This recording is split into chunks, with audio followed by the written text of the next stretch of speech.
Chegou a hora. Sejam todos bem-vindos e bem-vindas. Vamos lá. Deixa eu descobrir aqui como é que faz esse negócio. Acho que deu. Deixa eu ver aqui. Só uns minutinhos para conectar com o Instagram, porque essa transmissão vai ficar gravada e eu vou deixá-la gravada no YouTube. E por que eu vou fazer isso? Porque para vocês terem a oportunidade de acelerar a voz e assim consumir esse conteúdo em menos tempo. Eu não sei se vocês são assim, mas eu tenho essa dificuldade de ter um tempo para assistir muitas vezes aquilo que quero, sabe? E aí, né, compartilhando dessa dificuldade, eu me organizo para ouvir no modo mais acelerado. Mas vamos lá. Então, sejam todos bem-vindos, 6 horas da manhã. A nossa série é Ninguém Nasce Adolescente. Então, é voltada para pais que têm filhos entre 0 e 12 anos, que é o preparo para a adolescência e por que, afinal de contas, a gente tem que ter esse olhar e esse preparo para a adolescência. Não é óbvio que o adolescente não nasce adolescente, então se ele não nasce adolescente, ele é resultado de algo, certo? De que fase que ele é resultado? Ele é resultado da primeira e da segunda infância.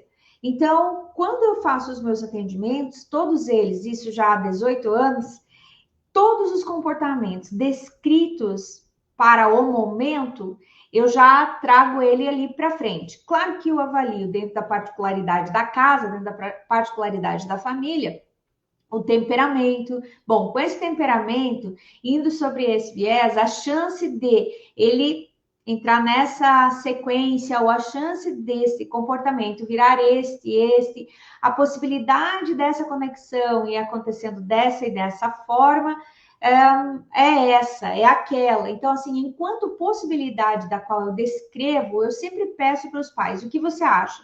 Existe a chance disso acontecer? Isso lhe soa razoável? Pensando no seu filho, isso poderia, né, ser a carinha dele, ou então a carinha do relacionamento do futuro, e aí é onde esse pai vai se conectando com essa realidade e também vai me sinalizando, ok, realmente, Kelly, aqui é a cara dele, ou aqui é a cara dela, ou não, realmente é a minha cara e que isso venha a acontecer. E aí a gente vai colocando a criança nos trilhos dentro dessa perspectiva respeitosa, onde não existe a necessidade de utilizar métodos punitivos. Por quê?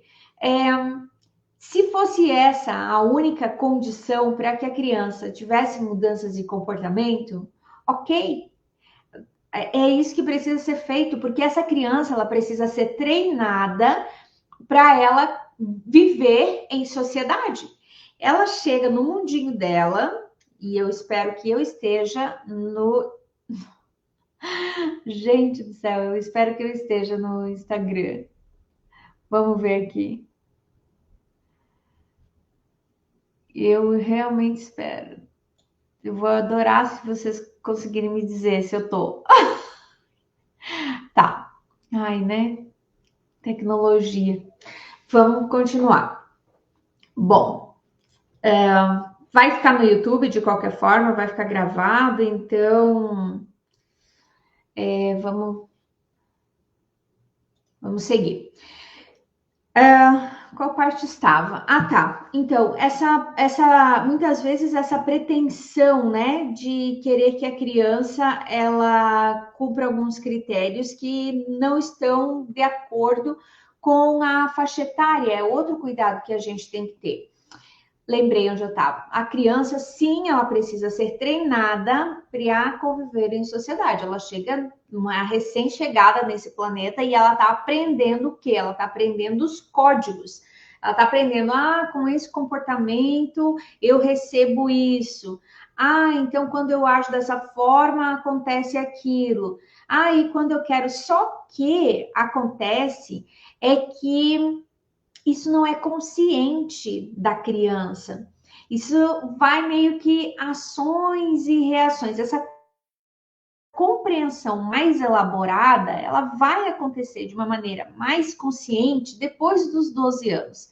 Então, muitas vezes a criança, ela decide por ter comportamentos que nos trazem, assim, diminuem a paciência desse pai e dessa mãe, até com intenção de ter essa atenção que não está clara para ela, e mesmo essa atenção vindo em forma de vindo em forma hostil, vamos dizer. Sabe quando a criança comete a travessura, aí você vai lá, corrige ela de forma hostil, e nessa correção ela ganha aquilo que ela deseja. Ela vira o centro das atrações dentro de casa, tudo na casa virou os olhos para ela, e ela dá sequência a esse comportamento que é nocivo a ela, porque ela acaba também se prejudicando. Então, muitas vezes, esse comportamento inadequado, ele vem de uma necessidade de atenção, fatalmente, certamente.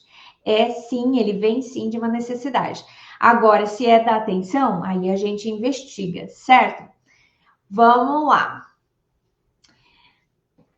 Realmente, tomara que esteja passando. E aí, e quanto ao tema, né? E aí, essa semana a gente vai falar sobre vários temas. Esses temas dessas lives, que é o preparo para o dia da aula, a arte de educar adolescentes, futuros adolescentes. Esse é o nome da aula, que vai acontecer dia 8. Ele está sendo preparado para lhe dar inúmeras dicas do como educar esse futuro adolescente, partindo de um ponto específico e fazendo os desdobramentos necessários. Mas quem sou eu, Senhor, para dar esse tipo de orientação, esse tipo de dicas, compartilhar esse tipo de assunto?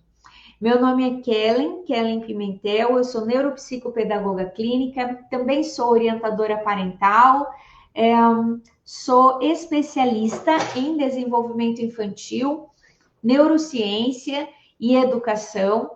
Fui professora, gestora e desenvolvedora de equipes pelo período de 14 anos e tive a oportunidade nesse ambiente de reconhecer, atender e acompanhar famílias de todas as origens. E por ter acompanhado por esse período de 14 anos, eu também, os alunos começavam criança, iam se transformando, e eu acompanhando essas famílias e essas crianças e vendo esses resultados.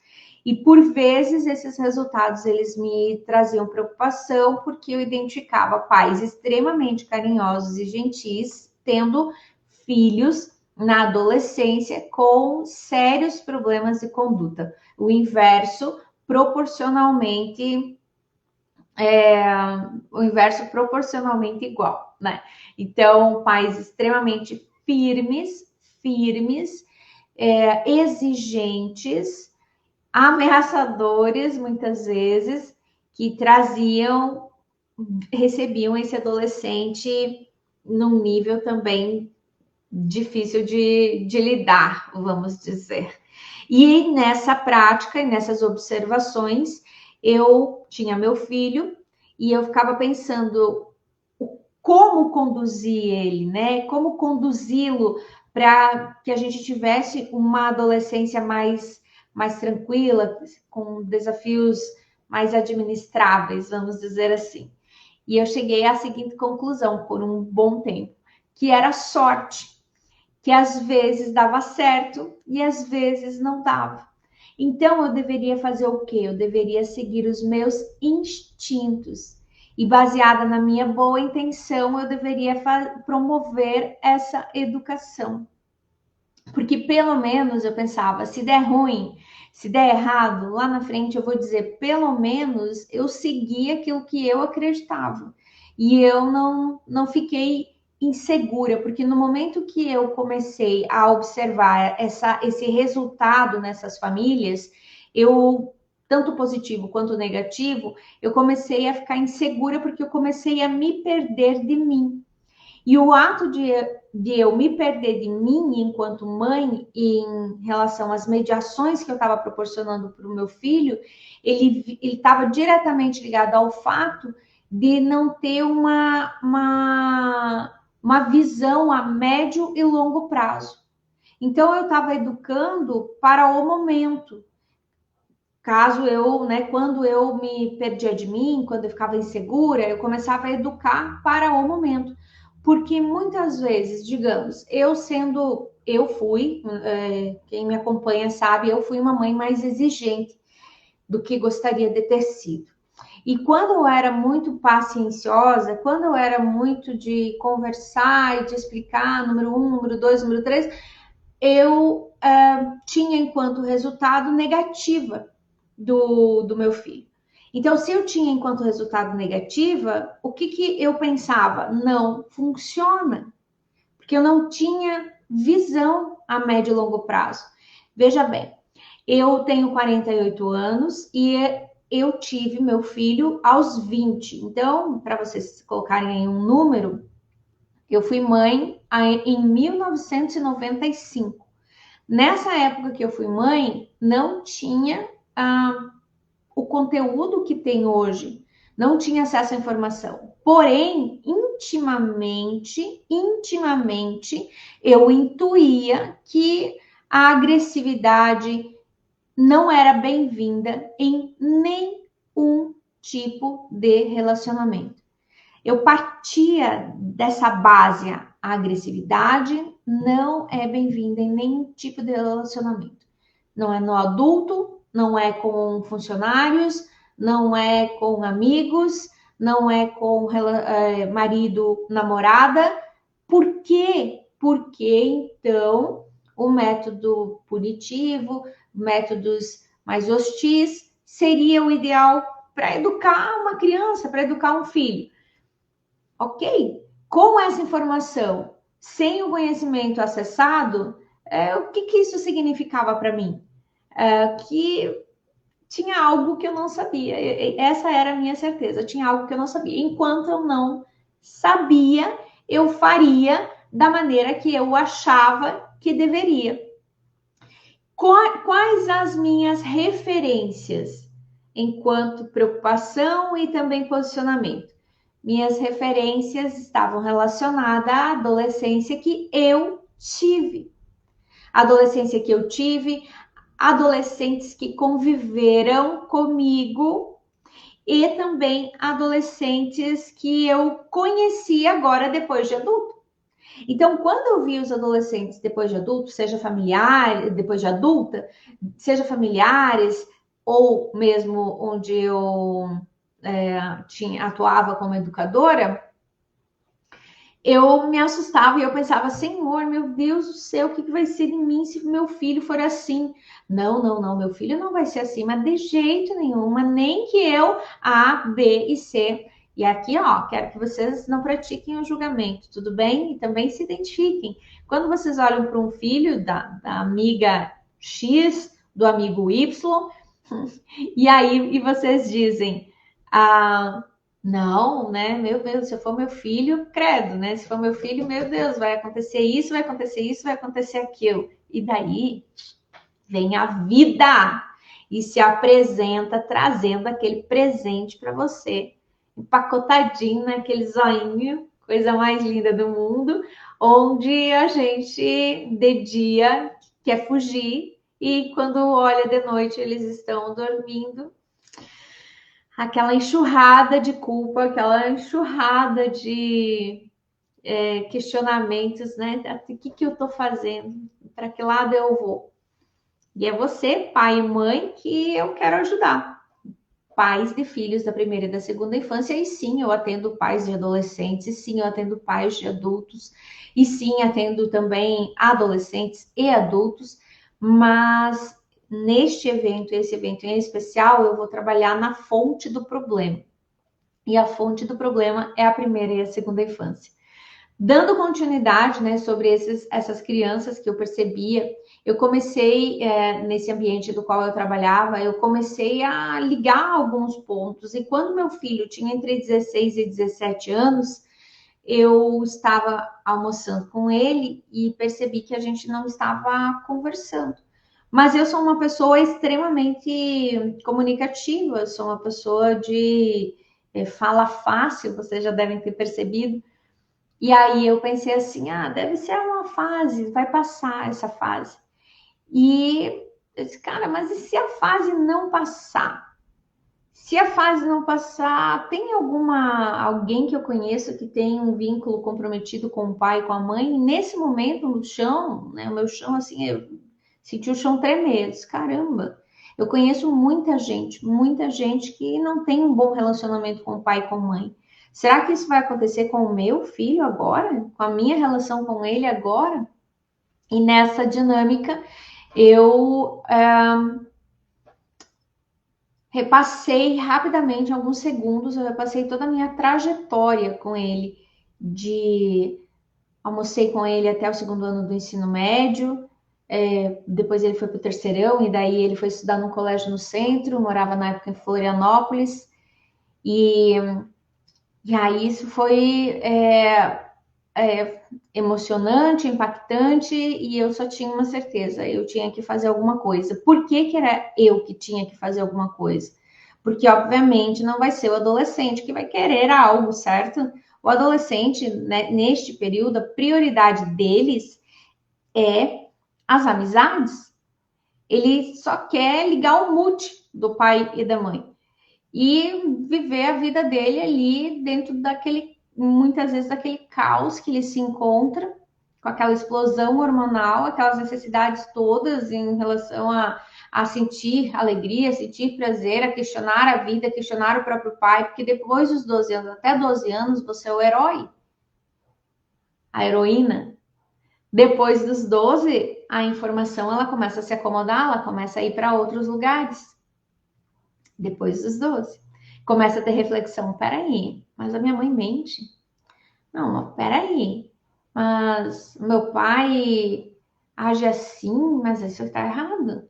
Não, mas peraí, mas a minha mãe tem essa conduta e essa decepção desse filho e dessa filha por acessar a nossa condição humana também é um agente que afasta. Daí a importância da gente se vulnerabilizar.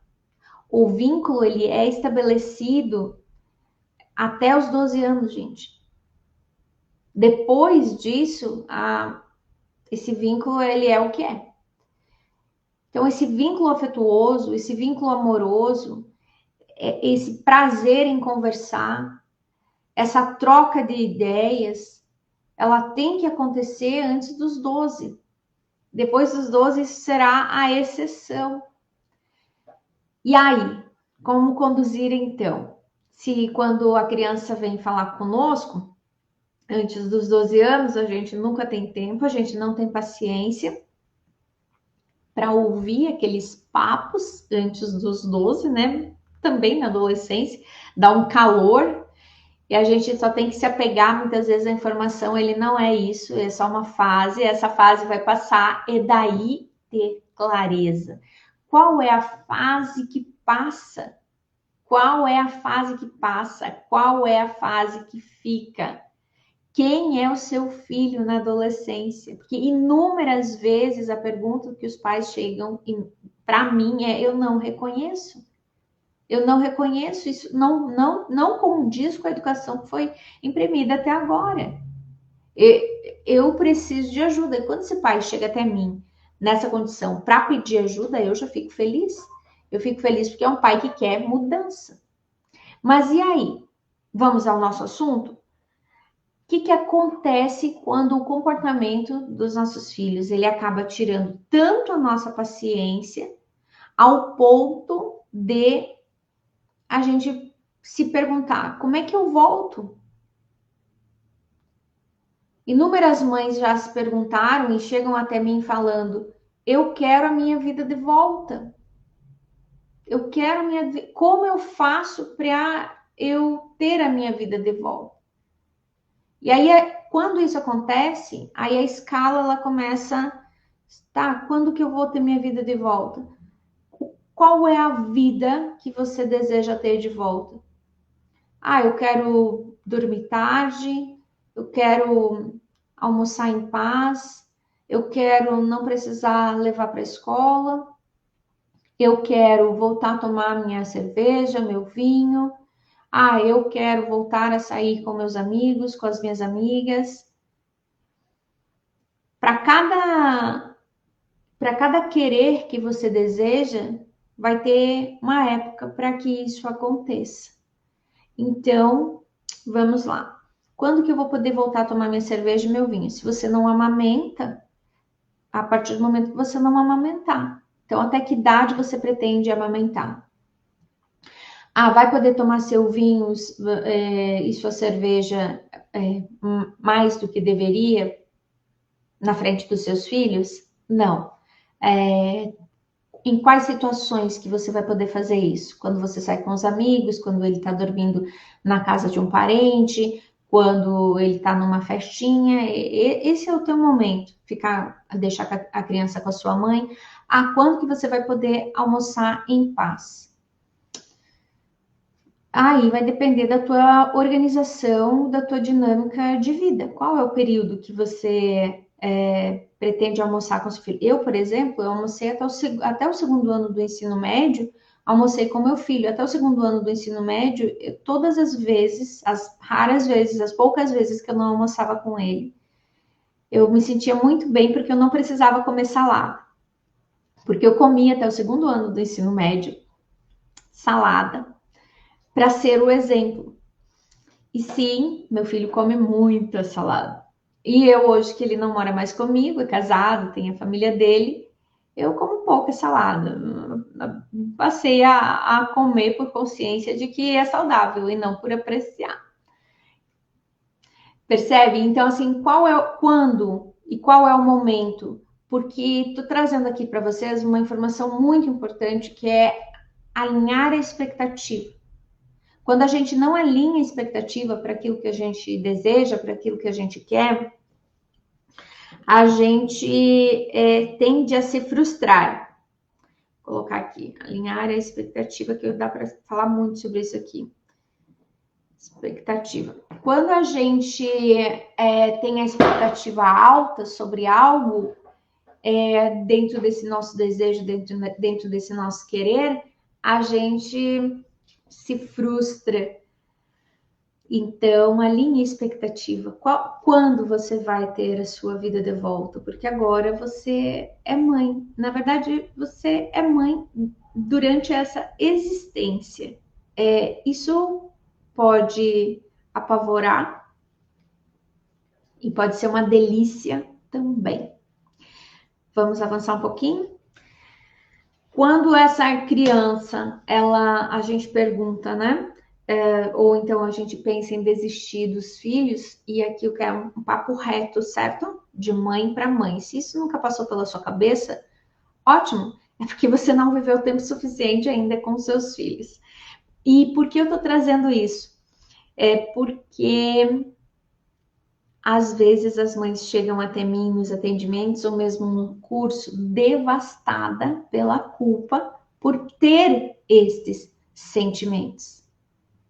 Ter o sentimento de não querer ter filho é diferente de você não querer ser mãe. A gente quer ser mãe, sim, do nosso filho, mas a gente não quer mais o exercício da maternidade por conta de toda a sobrecarga que aquilo gera.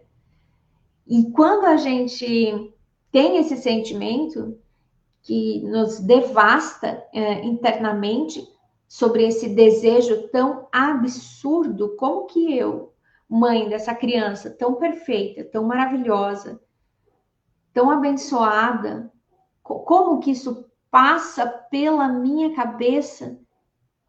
Como Deus vai me castigar, caso, né? Isso é muito comum. Eu não estou falando de religião aqui, ok?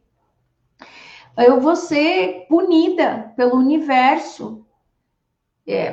O que acontecer com essa criança, a culpa vai ser minha, porque eu, por vezes, choro e desejo não estar mais aqui, ou mesmo, né? Na verdade, é um sentimento comum a 99, 98% das mães. Veja que interessante. Vivi duas etapas sobre essa situação. Uma delas foi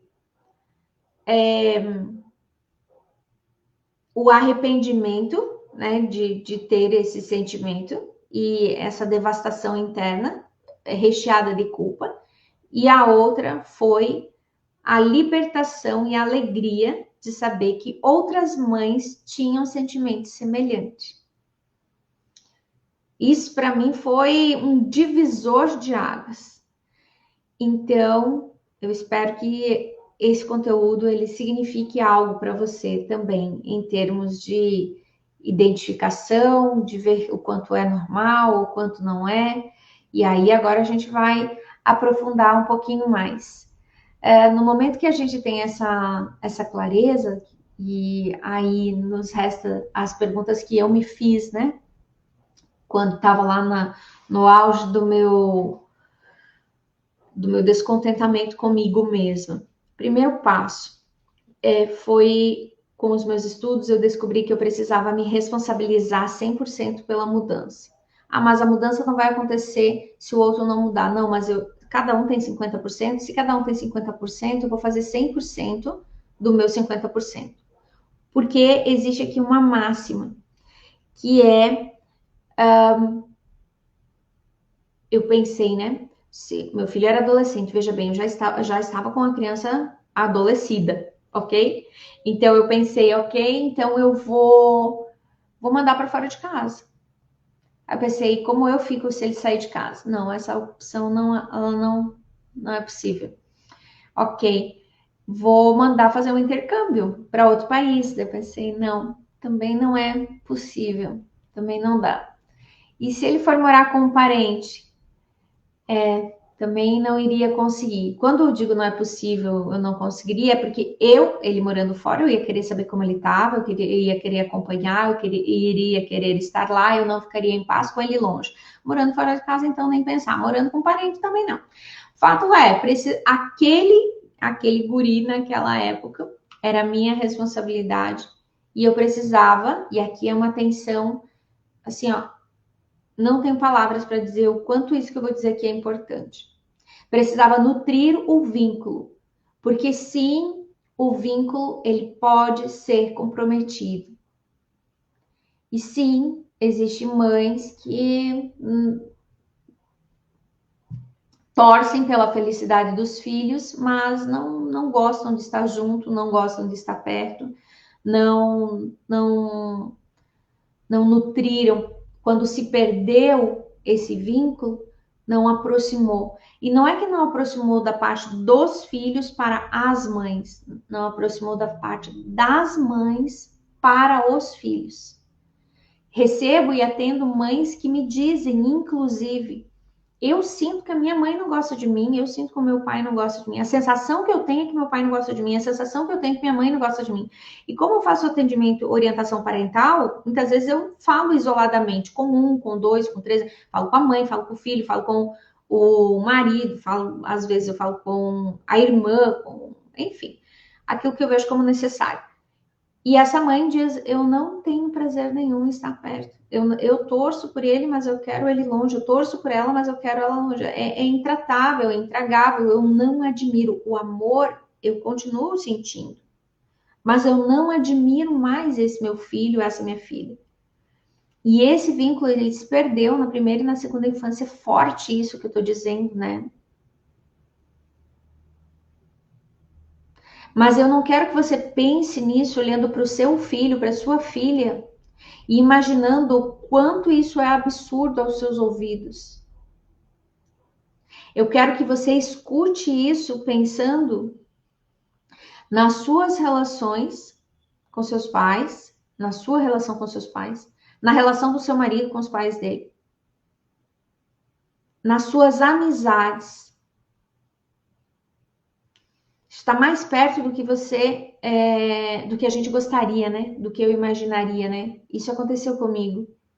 Quando eu acessei esse tipo de informação tão dura, eu, num primeiro momento, achei o suprassumo do absurdo. Depois eu comecei, mas e se fosse verdade? Mas teria alguém próximo a mim dessa forma? E aí as lembranças começaram a florescer. Então, o vínculo entre filhos e mães pode sim ser comprometido. Mas existe o caminho contrário. No momento que você percebe que esse vínculo ele começa a se comprometer, você tem que nadar contra a corrente. Você tem que vir ao encontro do como ser, fazer e agir diferente. Então, por vezes eu me questionei, né? E eu descobri na adolescência do meu filho, a gente tinha tido uma briga em casa. Meu filho não foi um adolescente rebelde, deixo isso bem claro, ele foi um menino, ele se fechou comigo, mais especificamente. Mas ele sempre teve boas amizades, não raríssima vez que chegou que tinha bebido, e isso aconteceu depois dos 18. Passou em engenharia mecânica na Federal de Santa Catarina no primeiro ano, aos 17, 18 anos, no primeiro vestibular dele. Então, como que eu tinha esses sentimentos, não é? Mas eu percebi numa dessas brigas com o meu filho, eu percebi que ele, em uma dessas brigas com ele, eu estava com amigos numa roda, nós estávamos, era de noite, estávamos bebendo e rindo, mas o meu coração continuava apertado, o meu coração continuava angustiado. E aí, então, eu cheguei à conclusão de que não existe qualidade de vida. Vou falar de mim agora, tá? Não existiria qualidade de vida para mim caso eu não tivesse um bom relacionamento com o meu filho. Eu precisava ter um bom relacionamento com o meu filho para eu dar conta de lidar com a vida. E foi esse sentimento de desespero quando eu percebi que talvez esse vínculo estava ficando com essa linha, né, que nos unia muito fina, que fazia eu puxar ar e ir em busca de mais conhecimento, puxar ar e ir em busca de mais conhecimento. A ciência das emoções não era o suficiente, ia para neurociência, não era o suficiente, ia para desenvolvimento humano, não era o suficiente. E foi o combinado de todas essas ciências e de todos esses estudos que fizeram com que eu conseguisse resgatar o vínculo dele comigo, porque o meu estava garantido com ele.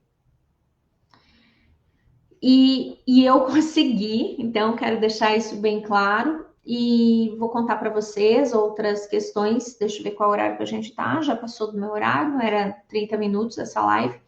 E onde eu gostaria de dizer para você que não existe a opção de existir dos filhos. Eu gostaria que essa opção não constasse para você, que ela não fosse uma alternativa. E que existe sim saída. E que esse vínculo ele pode ser nutrido de inúmeras formas. Só não dá para ter essa distância até que ele comece a acontecer. Isso é o mais importante agora para esse momento, certo? Eu lembro que eu pensei, não dá para rescindir contrato, não dá para demitir, não dá para eu mudar e não importa para onde eu vá. Essa condição materna, ela sempre vai me acompanhar. Então, eu preciso respirar fundo e usar todos os recursos que existem para eu vir a me dar bem com o meu filho, para que esse amor ele nos fortalecesse e para que, principalmente, eu conseguisse resgatar esse amor. Vocês sabem qual é o preço? O preço da educação mais rígida, da educação mais firme, o preço é o vínculo. É o vínculo. seu filho se torna ético, se torna responsável, seu filho se torna admirável, mas o vínculo ele é comprometido. Então, peço que prestem atenção, com muito carinho, com muita humildade. Eu chego aqui hoje, falei mais sobre essa questão da maternidade, das mães, como chegam até mim, das minhas reflexões durante essa trajetória, para lhe dizer que tá tudo bem caso você queira a sua vida de volta, alinhe a expectativa, nutra-se, e aqui eu vou enviar para você hoje. Não vai ser para você. Eu vou enviar, caso você, vou enviar no grupo do WhatsApp, que vai receber o acesso à aula dia 8 de maio. Eu vou enviar um PDF para a gente pensar um pouquinho sobre quais as práticas que estamos utilizando para nos nutrir. Porque quando a gente fica muito mãe, a gente também fica disfuncional. A gente deixa de se autonutrir e no momento que a gente deixa de se autonutrir, a gente também perde condições de nutrir esse amor para esse que a gente ama. Então, é uma folha para você avaliar como estão os seus hábitos, certo? Hábito da alimentação, hidratação, sono, celular, o seu contato com a natureza, gratidão, pausa intencional, atividade física. Então, são os seus hábitos e os seus comportamentos para com você que ajudarão você nessa caminhada. E eu entendo, e eu estou ouvindo você dizer, eu não tenho tempo. O tempo é uma questão de prioridade, isso. Você não me jogue nem um ovo e nem desligue a live nesse momento. Mas é isso. E eu descobri isso quando eu tive câncer pela terceira vez. Então, quando eu tive câncer pela terceira vez, eu precisei parar e eu precisei mudar de lugar algumas das coisas que estavam no lugar que não deveria. O tempo e o autocuidado precisou passar a ser uma das minhas prioridades. E eu me pergunto até hoje, se hoje eu tenho esse cuidado comigo, sobre essas coisas que eu vou passar para você ali no grupo, por que há 20 anos atrás eu não tive? Por que 15 anos atrás eu não tive? Por que 10 anos atrás eu não tive? Porque eu não entendia muito bem como funcionava essa dinâmica. Então, caso você não esteja no grupo que vai receber o acesso ao link do dia da aula, que vai ser dia 8 de maio às 21, você, por favor, clica no link da bio, SOS Consultoria para Paz, é meu Instagram, caso você esteja aqui no YouTube, e você vai acessar, entrar, e eu vou enviar esse material. E assim, isso eu vou fazer todos os dias essa semana, vou enviar material todos os dias. Mas, final da tarde, mais ou menos, que daí dá tempo de vocês assistirem e irem lá para o grupo. Tudo bem?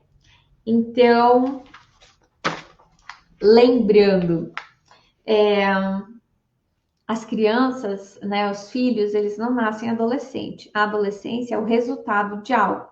E o meu foco para esse evento é trabalhar na fonte deste que é o período onde o adolescente vai estar mais frágil, onde o adolescente não, né? Onde os nossos filhos estarão mais frágeis, mais vulneráveis, onde eles mais precisarão de nós, onde mais eles acharão que não precisarão de ninguém. E existe um caminho para acessá-los, e esse caminho precisa estar alinhado com a sua intenção de querer educar este ser que, não sei você, mas que para mim, a minha vida dependia desse cara.